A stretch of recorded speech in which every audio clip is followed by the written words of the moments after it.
Yorana, bienvenue dans votre journal d'information. Test obligatoire 72 heures avant le départ, puis lors du 4e jour de séjour.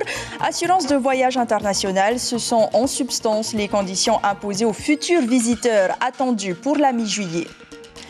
Le ciel s'ouvrira enfin et la Covid-free deviendra le slogan touristique, un gage de sécurité qui permettra de séduire les touristes et les pousser surtout à choisir la Polynésie pour leurs prochaines vacances d'été. Parmi les professionnels engagés Air Tahiti Nui, Michel Monvoisin nous dira comment est-ce que la société se prépare à reprendre ses rotations. En attendant d'accueillir ses clients étrangers, l'hôtel intercontinental séduit les locaux en proposant des prix attractifs pour la fête des mères. Il propose un week-end à partir de 22 000 francs. Et enfin, nous vous emmènerons faire une promenade sur la seule rivière navigable de la Polynésie, celle de Wharoa Arayatea, où là aussi les excursionnistes proposent des tarifs préférentiels pour attirer la clientèle locale. Une délivrance partielle pour les compagnies aériennes et les acteurs touristiques. Les vols commerciaux opéreront de nouveau dès le 3 juillet entre la Polynésie et la métropole via Vancouver pour Air Tahiti Nui. Le 15 juillet, les compagnies aériennes pourront de nouveau s'ouvrir au marché international. C'est ce qu'a annoncé Edouard Fritsch ce matin. Voici un extrait. À partir du 3 juillet, et je vous l'annonçais déjà il y a quelque temps, ouverture des vols commerciaux entre Paris et Papeete. Les vols commerciaux entre Papeete et Paris, uniquement. Et ces vols commerciaux seront réservés aux résidents qui n'auront pas eu la chance de revenir par les vols de continuité. Mais aussi, vous le savez, pour certains fonctionnaires d'État qui auront fini leur contrat en Polynésie française et qui seront remplacés par la relève qui se prépare naturellement à venir sur le pays. Et puis les personnes qui veulent venir visiter leur famille ici en Polynésie française, bien sûr, nous sommes dans le cadre d'un vol commercial, à savoir que nous ne maîtriserons plus les réservations comme nous le faisons aujourd'hui. À partir du 15 juillet, je dis bien à partir du 15 juillet, donc nous allons ouvrir la Polynésie française au tourisme international. Tout marché confondu, en précisant, parce que c'est ce que l'on sait en tous les cas aujourd'hui, que dans un premier temps, seule l'Europe et les États-Unis seront desservis, potentiellement Hawaï et la Nouvelle-Zélande. Les touristes devront être testés négatifs au Covid-19 72 heures avant leur départ pour Tahiti. Et ici, ils feront de nouveau l'objet de tests de dépistage lors du 4e jour de séjour. Une assurance de voyage internationale sera demandée à chacun d'entre eux et ils devront également remplir une attestation d'engagement sur l'honneur visant au respect des gestes barrières et à un autodiagnostic des symptômes. Les professionnels du tourisme accueillent favorablement les mesures annoncées. C'est le cas notamment des pensions de famille. Maintenant, il va falloir savoir adresser les bons messages pour que le touriste retrouve la destination de la Polynésie. Stéphane Latino et Patita Savea. Le ciel s'ouvre enfin. Et peut-être qu'à des milliers de kilomètres de là, il y a des regards qui s'imaginent la Polynésie. Mais que se passe-t-il dans la tête du touriste lambda ? Dans les marchés émetteurs, les frontières s'ouvrent aussi. Les Français peuvent aller en Europe du Sud, Espagne, Italie, Grèce. L'Amérique du Nord a aussi ses destinations. Que faut-il dire alors en ces temps troublés pour que le choix soit polynésien ? Ils savent également qu'en Polynésie, c'est Covid-free. Ils savent que chez nous, on n'a pas eu trop de cas, donc on a prouvé depuis ces quelques mois que nous sommes au-dessus de tout ça. Mais il faut faire attention. Nous sommes, je lui ai dit, presque le paradis. Il faut que nous soyons confiants en nous, qu'on garde cette confiance et qu'on le prouve également en vivant sainement. Nous vivons sainement. Marché internationalisé, le tourisme s'offrait il y a peu encore la planète pour terrain de jeu. Dans le monde, en moyenne, 4% de croissance annuelle. Ici, en Polynésie, loin des modèles de masse comme aux Maldives ou en Thaïlande, la carte, c'est la culture de la rencontre. Dans certaines îles, cette part interculturelle est majeure. Les pensions de famille l'ont noté. C'est ce marketing de l'humain qui serait le cœur de la bataille pour séduire notre touriste lambda. Aller en Grèce, c'est d'aller découvrir l'histoire grecque. Venir en Polynésie, c'est pas venir découvrir les Grecs, on vient découvrir les Polynésiens. et on vient découvrir les Polynésiens. Et à travers la Polynésie, c'est le bon moment de venir en Polynésie parce qu'on a tout à découvrir chez nous et je pense qu'avec le peu de monde qui va venir jusqu'à la fin de l'année, parce que l'année prochaine tout va redémarrer, je pense que c'est le bon moment de découvrir nos plages, notre culture avec vraiment un service personnalisé et oui, je pense que c'est le bon moment. Le but aujourd'hui, à travers la mise en récit de la Polynésie, c'est de faire en sorte que l'ailleurs lointain devienne un ailleurs proche, dans la tête et dans le cœur. Et nous accueillons notre invité Michel Monvoisin Yorana. Yorana. Merci d'avoir accepté notre invitation. Alors, vous allez reprendre vos vols commerciaux entre Papeete et Paris. D'abord, Edouard Fritsch indiquait ce matin qu'ils seront réservés aux résidents. D'abord, est-ce que vous envisagez des tarifs préférentiels pour eux? Bien sûr. D'abord, il faut saluer la décision du gouvernement et de l'État. Vous imaginez bien que pour nous, comme pour l'industrie touristique, ça a été un vrai soulagement. Et nous n'avons pas perdu de temps côté RTT Inouï. Déjà ce soir, nous venons de publier notre programme de vol qui démarre dès juillet, tout début, le premier jour de juillet, pour effectivement, dans un premier temps, aller chercher les étudiants et puis les résidents bloqués. Alors, nous avons maintenu des tarifs que nous avions déjà publiés dans le cadre du rapatriement. Donc, c'est des tarifs... alors déjà, c'est des tarifs aller simple, à 800, un peu moins à 799 € exactement, pour les étudiants polynésiens. Donc oui, on s'en charge. On est très motivés pour les rapatrier, on est très motivés de la même façon et ça fait plaisir de voir que l'industrie polynésienne du tourisme est motivée. Quand j'ai écouté vos reportages, sachez qu'il y a la même motivation chez RTT Inouï pour faire revenir les touristes dans un second temps. Vous avez entendu donc de même que les hôteliers qui demandaient une reprise rapide des vols internationaux sans quatorzaine. Pensez-vous que les touristes reviendront de sitôt? Écoutez, on va tout faire pour. En tout cas, on a une vraie carte à jouer. Covid-free, c'est très bien comme accroche. Et c'est vrai qu'il faut jouer là-dessus. La Polynésie et aujourd'hui, pour les gens qui ont été confinés, qui ont vécu le drame du Covid dans des pays surpeuplés où ils sont parfois dans des logements de 10 mètres carrés, c'est effectivement une vraie opportunité pour nous de les accueillir. Mais il va falloir aller les chercher parce qu'il va falloir se battre. Parce qu'on sait qu'il y aura une concurrence très vive sur les destinations touristiques. Tout le monde va faire des promotions, tout le monde va se battre. Nous reviendrons sur ce sujet un peu plus tard, mais justement, les attirer, oui, mais en respectant des mesures sanitaires. Notamment, l'Organisation de l'aviation civile internationale a publié ses recommandations sanitaires. Elle ne préconise pas de neutraliser un siège sur deux, mais demande toutefois que les voyageurs soient aussi éloignés les uns des autres. Est-ce que vous allez les appliquer déjà? Si oui, comment les concilier?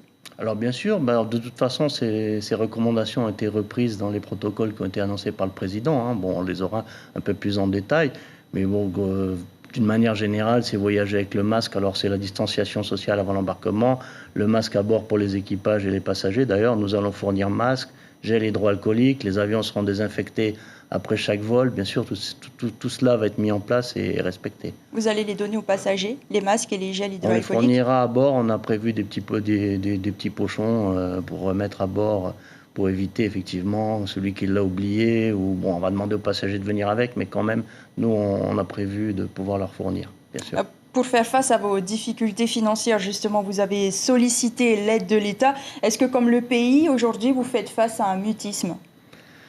Écoutez, moi j'ai bien entendu la ministre Girardin à l'Assemblée nationale qui a dit que l'État, et Bruno Le Maire l'avait dit aussi sur la réunion première, je crois, que l'État soutiendrait les autres compagnies aériennes, notamment celles d'outre-mer, mais qu'il fallait que les collectivités fassent un effort de leur côté. Concernant RTT Inouï et la Polynésie française, le pays, et je tiens à remercier le président et son gouvernement, le pays a fait l'effort puisqu'ils nous ont voté une aide de 2 milliards pour la compagnie. Pas suffisante. Non, c'est pas suffisant, mais là j'attends la réponse de l'État. J'espère qu'elle arrivera bientôt. Merci Michel Monvoisin pour ces premières réponses. Nous reviendrons avec vous juste après ce reportage. De son côté, l'hôtel Intercontinental profite de la fête des mères pour tenter d'amortir les pertes financières engendrées par le coronavirus. L'établissement rouvre ses portes aux locaux et propose des prix spéciaux. 150 chambres sont ouvertes sur 300, une ouverture partielle donc qui mobilise tout de même 20% de l'effectif salarié. Ismaël Tahiata et Nicolas Suir. Ouverture partielle de l'Intercontinental avec toutes les mesures de sécurité bien sûr, distance physique, masque et gel hydroalcoolique. À l'accueil, L'hôtesse est ravie d'annoncer aux clients l'ouverture d'une centaine de chambres pour le week-end de la fête des mères. Elle est surtout ravie de travailler enfin. Ça fait plaisir effectivement parce que c'est ce que je disais, la quarantaine c'est bien, il faut se protéger. Mais ça fait quand même 2 mois qu'on reste à la maison et qu'on commence à s'ennuyer. C'est vrai, on a trouvé de quoi s'occuper, mais là, ça fait vraiment du bien de revenir travailler, de revoir les collègues de travail, de revoir nos managers. La piscine, le restaurant principal, les activités nautiques et le bar également reprennent du service. 60 employés au travail, soit 20% des effectifs de l'hôtel. Tous sont heureux d'échapper le temps d'un week-end à la suspension de contrat. Ça fait plaisir de voir le staff là. Je vois, il y a le moral, tout le monde est souriant, ils sont contents de lui prendre un peu de boulot, donc ça fait plaisir. Je pense que nos staffs, c'est leur maison. Le tiers des chambres et des bungalows de l'hôtel sont d'ores et déjà entièrement réservés pour le week-end. Le directeur est très satisfait. On est vraiment très contents. On a saisi l'occasion de la fête des mères pour tenir notre tradition déjà, parce que ça fait 40 ans qu'on l'a fait et il n'était pas question de ne pas la faire. On a pu s'assurer avec le temps que tout doucement le déconfinement se confirmait déjà dans les îles. On a réouvert les bars, on a réouvert la discothèque, donc on savait qu'on pouvait réouvrir sans risque sur le plan sanitaire.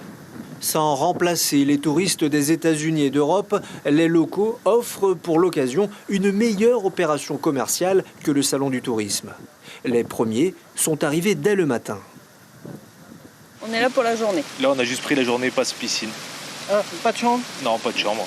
On a des enfants malheureusement, donc on est obligé de les récupérer. Sinon, on en aurait profité également. Ceux-là séjourneront tout le week-end à l'hôtel. Il était temps que cette opportunité puisse s'ouvrir et que nous, en tant que touristes polynésiens, qu'on puisse venir chez nous. Au lieu de partir maintenant en Amérique tout le temps, maintenant on visite chez nous. L'hôtel annonce ouvrir le week-end prochain pour la fête des pères et pour tous ceux qui suivront jusqu'au retour des touristes internationaux. Alors Michel Monvoisin, quelle sera votre stratégie à vous pour vous approprier le marché nord-américain, notamment qui concentre 40% des touristes qui viennent en Polynésie? Déjà remettre des vols à partir de dès qu'on sera ouvert au tourisme international. Nous avons prévu de mettre jusqu'à 7 vols par semaine sur Los Angeles. Reprendre le trafic. Nous avons une expérience de plus de 20 ans sur le marché nord-américain avec un bon réseau de distribution. Vous doutez bien, nous les avons déjà actionnés. Donc nous sommes déjà prêts. Le message que je veux passer, c'est aux hôtels qu'on les accompagne. On accompagnera les hôtels et tous les professionnels du tourisme. RT Itinerary prendra toute sa place et jouera son rôle de compagnie du Fénois et de son rôle pour le tourisme polynésien. Vous parliez tout à l'heure de concurrence. Est-ce que vous redoutez le retour de United Airlines et French Bee? On ne s'est pas posé la question. De toute façon, on sait qu'ils reviendront. Il n'y a pas de raison pourquoi ne reviendraient-ils pas. Non, on a fait en sorte. On a tenu compte effectivement de leur retour probable. Pour terminer, une dernière question sur votre personnel. Comme toute société, vous avez aussi dû faire face à des difficultés. Qu'en est-il de votre personnel aujourd'hui? Est-ce que leurs heures ont été réduites de toute façon? Je dirais, comme toute l'industrie aéronautique, nous avons effectivement souffert puisque nous étions à l'arrêt. Aujourd'hui, nous avons moins de 5% de notre programme habituel. Donc, effectivement, le personnel, nous avons saisi l'opportunité du dièse. Donc, les discussions qui ont eu lieu ces derniers jours, c'était pour la mise en place du dièse essentiellement, dans un premier temps. Et puis, nous allons avancer dans les discussions avec les représentants du personnel pour la suite. Pas de plan social en vue, en tous les cas, pour l'instant. Le plan social, c'est vraiment l'ultime. C'est quand tout le reste n'a pas fonctionné. Mais avant d'arriver au plan social, il y a beaucoup de débats à avoir. Vous avez vu ce qui se passe dans l'aérien, les baisses de salaire. Dans le transport aérien, on peut jouer sur des seuils et améliorer la productivité. Donc, il y a beaucoup de choses à discuter avec eux avant, quand même. Merci beaucoup, Michel Monvoisin, d'avoir accepté notre invitation ce soir. Les résidents polynésiens qui seront de retour dès le mois de juillet bénéficieront du tarif préférentiel à partir de 80 000 francs le billet. Et puis, les vols reprendront dès le mois de juillet. 4 vols hebdomadaires sont prévus jusqu'au 13 juillet via Vancouver et 12 vols via Los Angeles au-delà de cette date. En attendant de pouvoir accueillir des touristes dans sa boutique, le Duty Free de l'aéroport a mis en vente ses produits au public. La publicité lancée sur Facebook hier soir a attiré du monde. Vous le voyez, les clients pensaient certainement pouvoir acquérir des produits détaxés, mais non, l'idée recherchée était plutôt d'épuiser les stocks et de redonner vie à ce lieu totalement déserté depuis quelque temps, nous précise Christian Antivakis, le directeur en développement commercial au micro de Corinne Tehetia et Hiro Terorotua. On a rendu cette zone qui est une zone réservée habituellement, exclusivement aux passagers. On l'a transformée en zone publique. Et donc la boutique vend ses produits, mais toute taxe. C'est des prix attractifs puisque Tahiti Duty Free a des circuits d'approvisionnement qui commandent en gros, etc. Donc ça permet d'avoir des bons prix. Après, c'est une opération qui s'étale sur plusieurs semaines. On l'a prévu sur 2-3 mois. Le Duty Free restera ouvert au public encore quelques temps jusqu'à la reprise des rotations aériennes en juillet. Les horaires seront cependant ajustés en fonction des vols de la continuité territoriale. Arayatea, un expatrié qui s'est installé en Polynésie depuis 18 mois, se lance dans la fabrication d'huile de coco vierge. Électricien de métier, il s'est reconverti dans la confection de produits made in Fénois, un potentiel, selon lui, qui n'est pas assez développé ici. Pour l'aider dans son activité, il a même mis au point un appareil qui décortique la noix de coco. Et pour diversifier ses produits, il fabrique aussi du beurre de coco et des fruits séchés qu'il vend au restaurateur de Raromatei. Alexis Rouet répond à Julien Vescovali. Quand je suis arrivé ici, j'ai vu les ressources qu'avait le pays en fait au niveau des noix de coco. Et c'est surtout que la noix de coco fait partie de la culture locale quand même. Donc je me suis intéressé à l'huile de coco vierge et j'ai commencé à me lancer tout doucement, à trouver mes recettes, le bon équilibre de mes recettes. Et puis maintenant, j'ai réussi à faire un produit dont je suis satisfait. On fait aussi du beurre de coco, du lait de coco et on fait aussi des fruits séchés maintenant. À Bora Bora, cette fois, la distribution des caddies du cœur est en place. Cela fait 5 semaines que les denrées alimentaires sont récupérées dans les supermarchés de l'île. Elles sont offertes aux familles les plus démunies de la commune. Les bénéficiaires ont été choisis grâce au service social. Force est de constater que sur la perle du Pacifique, les valeurs telles que l'humanité et la solidarité existent encore. Milton Doom, l'organisateur, nous en dit plus au micro de Rosana Maihota. Le but, donc, c'est de récolter les denrées alimentaires et de les redistribuer aux familles nécessiteuses, aussi ceux qui ont perdu leur emploi à cause du Covid. Donc, nous avons actuellement 6 magasins avec qui on travaille. Et je voudrais remercier les généreux donateurs pour tout ce qu'ils nous donnent. Et je leur demande encore de nous aider, surtout d'aider les familles, les enfants qui sont dans le besoin. La solidarité s'est exprimée également du côté de l'hôpital de Taoné. La Ligue contre le cancer en Polynésie a offert des masques et 500 gels hydroalcooliques à des personnes atteintes de cette maladie. Une opération rendue possible grâce aux partenaires et généreux donateurs. Un soutien pour ces personnes vulnérables et fragiles, nous dit Natacha Elm, la présidente de la Ligue, au micro de Hiro Terorotua. On parle aujourd'hui de levée de confinement, mais il faut savoir que ces personnes atteintes du cancer sont très sensibles et vulnérables et doivent être encore plus protégées. Et donc c'est dans cette démarche que la Ligue, le comité, ses membres et nos bénévoles, nous avons pensé offrir ces masques et surtout des gels pour permettre une protection optimale de tous ces patients. Escalaf à Roa pour une promenade en kayak sur la seule rivière navigable de Polynésie. Une excursion passionnante entre forêt tropicale et faune multicolore. Le commentaire est signé Mario Leroy sur des images de Julien Vescovali. Le kayak là, 1, 2, 3 fois à droite. Donc elle va à droite. C'est clair pour tout le monde ? Première recommandation avant de partir, savoir diriger son kayak afin de profiter au mieux de la promenade. 1h30 sur une eau limpide, bordée par la végétation luxuriante. Parmi les kayakistes du moment, Philippine, venue de Tahiti. C'est super. C'est bien. Ouais, c'est génial. C'est vraiment quelque chose qu'on n'avait jamais vu depuis qu'on est ici. Et c'était super sympa. Et on a toutes les explications en plus très complètes de Vivien qui nous explique tout. Donc c'était super. Une promotion de 50% qui déclenche l'envie pour les résidents de tenter l'aventure et de découvrir leur île autrement. Confronté à la crise post-Covid, c'est l'idée qu'a eu le responsable pour pouvoir reprendre ses excursions sans ses touristes habituels. Beaucoup nous viennent de métropole, si je peux dire des couples en lune de miel. Après, bateau de croisière, beaucoup d'Américains.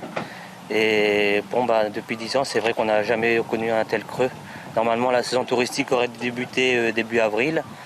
Avec ce virus qui a eu lieu, tout est très calme. Un aller-retour de l'embouchure de la Faharoa en passant par le débarcadère du jardin botanique. La balade agrémentée de bains en rivière se termine par un rafraîchissement. Bienvenue. Merci. Pour clore cette édition, c'est fait insolite. 2 jeunes mères ont donné naissance sur le parking de la mairie. La première est résidente de Paea et a été prise en charge par les pompiers de sa ville avant d'être transférée dans le véhicule du SAMU qui l'attendait à Punaouia. Mais le petit Teva mourait d'impatience de sortir du ventre de sa mère. Au même moment, les pompiers de Punaouia ont été appelés par une résidente pour la même raison. Transportée par le SAMU, elle a mis au monde un petit garçon du nom de Warren entre le front de mer et l'avenue Prince-Ineuil. Ils se portent tous très bien. C'est la fin de cette édition, dont l'information principale concerne la réouverture du ciel aux vols commerciaux internationaux. L'annonce a été faite ce matin par le président du pays et le haut-commissaire. Une réouverture progressive à partir du 3 juillet seront opérées vers et à destination de la métropole via Vancouver pour Air Tahiti Nui. Les résidents bénéficieront d'ailleurs de tarifs préférentiels. Et le 15 juillet, la Polynésie pourra accueillir ses premiers touristes internationaux. Ils devront être testés négatifs au Covid-19 72 heures avant de prendre l'avion. Merci de rester fidèle à votre chaîne publique. À suivre sur Polynésie la première, votre émission musicale Pehero avec le groupe Hoanui. Prochain point d'information demain matin en radio dès 6h30 avec Hei Puatewira et David Chong. Portez-vous bien, très bon week-end et à demain.